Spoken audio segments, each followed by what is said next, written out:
opens with Quinn trying to break into the box office. He is unsuccessful until he simply turns the knob and the door opens.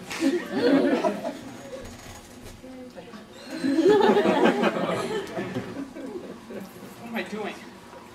I can't believe that I would go so far as breaking and entering. But I can't stand the thought that my girlfriend, Erin, would be cheating on me.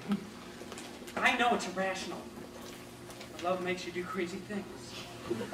Maybe somewhere in this office I'll find the evidence of whether or not my girlfriend, Erin, has found another love.